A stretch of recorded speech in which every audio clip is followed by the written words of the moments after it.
Welcome to Talking Crue, an unofficial Motley Crue podcast.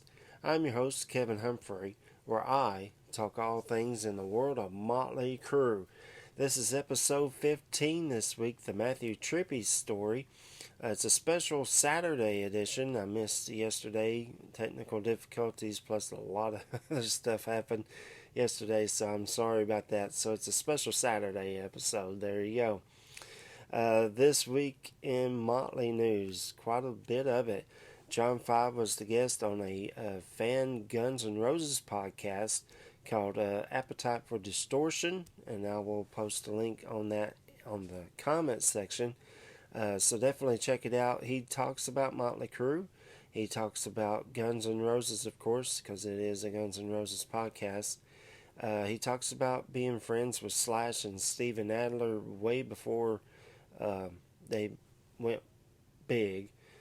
He talks a lot about stuff. He talks about the possibility of the Motley Crue Guns N' Roses stadium tour and the elephant in the room between Vince Neil and Axl Rose. Like I said, during the decade of decadence stuff, Vince and Axl were supposed to fight. So it still stands today, as far as I know. But yeah, check that out. The band also announced 2 new shows they will take part of in 2024. One of them being Rockville. They'll be there Thursday, May the 9th at Daytona Beach, Florida at the Daytona International Speedway. So yeah, they're headlining this show. This is awesome. Other bands that are going to be there, I only took a few notes on it. Kerry King, Machine Head, Skillet, Mudvayne, Disturbed, Anthrax, Judas Priest. Judas Priest is actually going on before Motley Crue because Motley Crue is the best. I mean, you know the rest, F the rest. So, but yeah, I think that's fantastic that they're headlining this. Another show that they announced will take place Saturday, July 13th in Ottawa, Canada, at the Ottawa Blues Fest. So another outdoor show. Nikki posted on Twitter on Thursday that the song Dogs of War will probably be added to the set list next year's tour. And he also said the new songs will be trickled out little by little. And he said there is more songs to record. So that's awesome as well. He was also asked, are they going to tour next year outside the United States? And he said no, they're going to concentrate more on in the States. And Friday, meaning yesterday, was the 42nd anniversary of the debut album Too Fast for Love, which was released November the 10th, 1981. 42 years old. Happy anniversary to that first album. I listened to it last night, and I listened to it a little bit this morning, and I'll probably be listening to it tomorrow. So yeah, to celebrate the anniversary of it. And that's it in Motley news. This week is episode 15, the Matthew Trippy story. On this week's episode, I thought I'd talk about a very interesting man. He had a little story to tell, and yeah, I thought I'd tell his story, especially with all this stuff going on with the Greg Leon article and all that crap that came out. So we're going to talk about the Matthew Trippy story. If you don't know, you're fixing to. So it's story time on Talking Crue, baby. All right. So he's actually mentioned in 2 books, and that's another reason why I kind of brought him up. I've already planned out to do an episode on him prior to all this mess.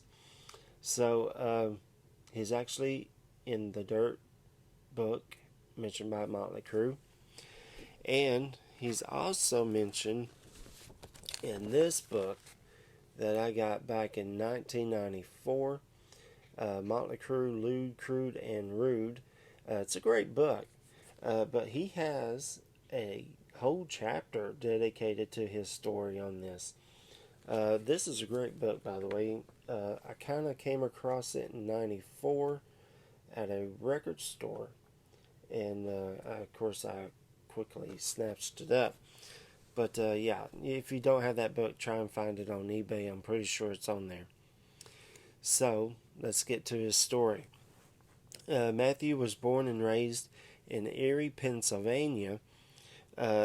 Once he grew up, he wanted to become a rock star.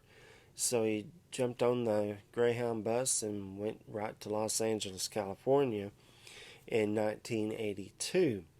Once he got there, he came across a guy by the name of Mick Mars. More on that here in a little bit.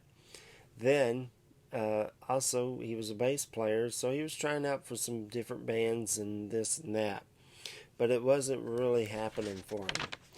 Then, the car wreck happened with Nicky in 1983. The Shout at the Devil episode. I talk about this, episode 5, where Nicky broke his shoulder. Now this is the Matthew part of story time. According to Matthew, Nicky was high on heroin during the car crash and was ordered to go to rehab. The band and management were in a pickle. That's kind of a southern saying there, meaning they were in a bind. But Mick remembered Matthew and recommended Matthew to Doc McGee and Doug Thaler, and they invited him into the band as a step-in to Nicky Sixx. So he finished recording the album and actually toured the Shout at the Devil tour. This is according to him. And he also stood in for Nicky. He had to get his hair dyed black. He had to get matching tattoos. This, again, according to him. And so no one would know that Nicky wasn't in the band. But that's not all. He also said that he took part of the recording and toured on the Theater of Pain album and tour, the Girls, Girls, Girls album and tour. And he said the real reason why Motley Crue canceled the 88 Girls, Girls, Girls tour of Europe is because Nicky finally came out of rehab. So they fired him. Plus, Nicky had to relearn all the new songs. Yeah. So, anyway. So they fired him. Matthew went to every music magazine that would listen, but none of them listened except for one. His story actually got published in a UK magazine called Kerrang. That's Kerrang. In the March edition 1988. It got people's attention. It got a lot of fans' attention, and it even got to MTV. MTV News broadcasted this, and I remember this really well because MTV News back in the day would have MTV News at the top of the hour and the 30-minute mark in the hour. And I remember watching at home, and this came out, and I was like, who is this? Who is this dude? But yeah, he had this story, and even MTV said something about it. Matthews sued Motley management, Doc McGee and Doug Thaler, saying that he was owed his money for writing the songs on those 3 albums. This went on for a couple of years.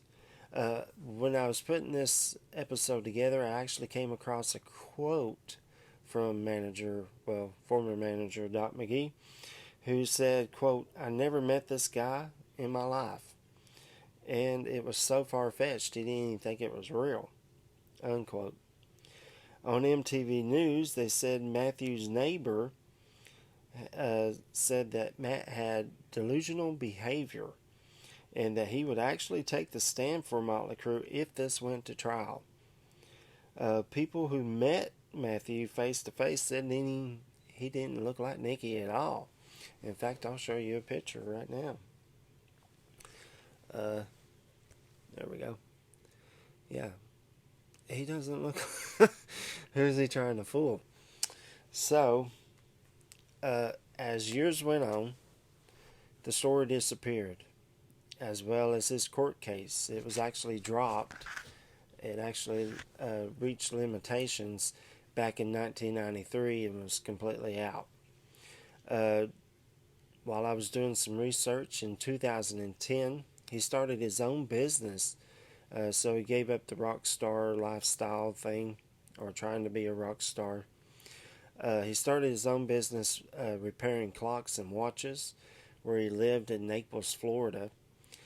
Sometime in 2014, he actually had to go to the hospital for infections on his liver and pancreas. Sadly, in December 2014, he was once again in the hospital for bleeding ulcers and a failing liver. He was actually put on life support and he never made it out. He died of 51 years old. So yeah, that's real sad. When I read this or I heard about this, I often think of one of my history teachers in school saying Adolf Hitler would say this lie over and over and over and over and over again until he actually had people believing it. And then Hitler even believed it himself. So this is kind of what I was thinking about Matthew. He told this lie to anybody that would listen. And then they started believing it. And then they made him believe it. And it just went on and on and on. So yeah, he even convinced himself he was the stand-in, the doppelganger, as they're called now, for Nikki. I also remember MTV Video Awards show. I'm wanting to say 91 or 1990. They were doing like live broadcast from the music awards rehearsals, and Motley, who would later on perform "Don't Go Away Mad" the day of the awards show, Martha Quinn interviewed Motley, and she asked Nikki Sixx about Matthew Trippy. And Nikki said, yeah, it's in court, and he wants to meet this guy. He wants to see what this guy looks like. But, yeah, like I said, it never did go to court, so nothing actually happened. So, that's the story of Matthew Trippy. Like I said, none of this happened. He worked it up in his mind that he started believing it. But, let's just do something for fun. Let's play devil's advocate here. Alright, so if you're watching this, I love you, man. So don't block me on Twitter, please. I love you, guys. Alright, so here we go. It's just for fun.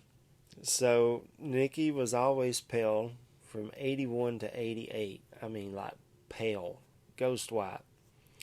And then from 89 till now, Nikki's always super tan. I got an answer to that here in a second.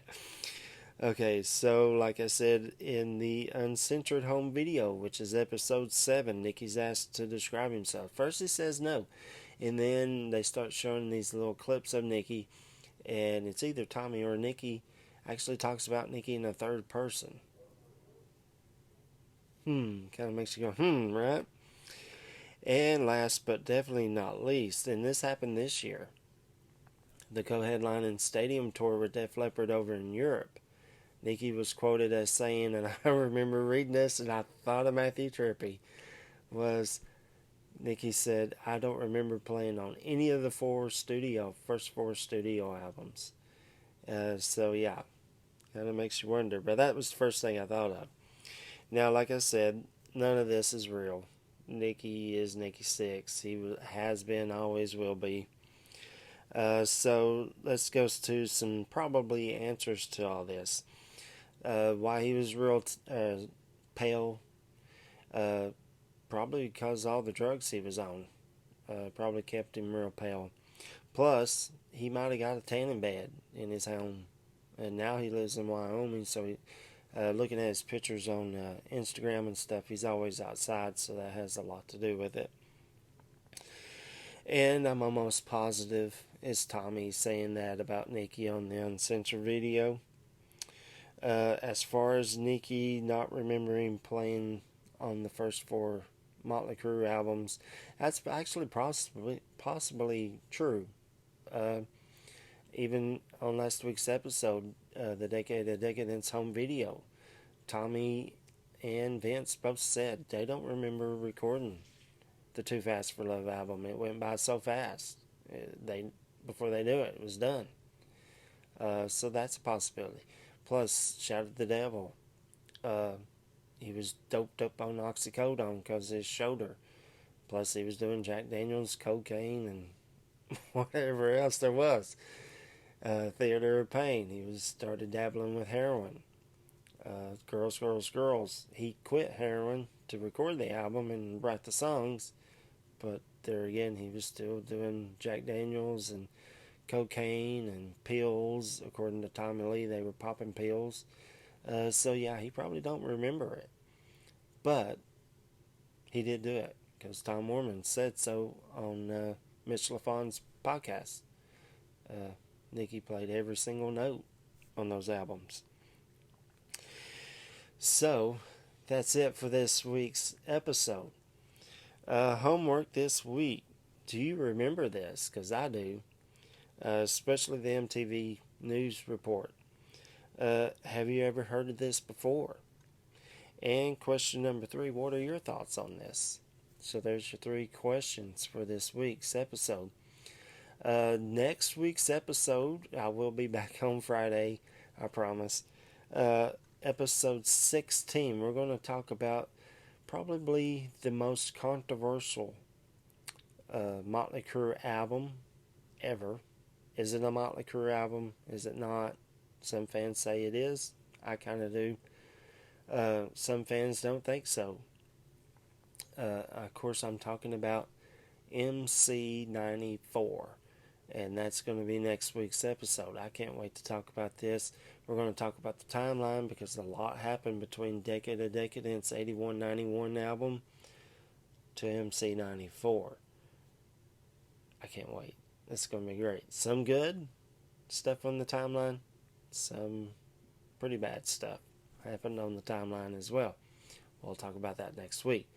So, that's it for this week. If you know anybody that is a Motley Crue fan, send them this way. Share them the link. Tell them go on Google, Firefox, YouTube, Facebook. Type in Talking Crue. All the episodes will pop up. Don't forget to hit that thumbs up and the subscribe button. That helps out the podcast a whole lot. I want to thank everybody who viewed these last few weeks' episodes. Actually, all of them. So yeah, I really appreciate it. And you just took a ride on the wild side.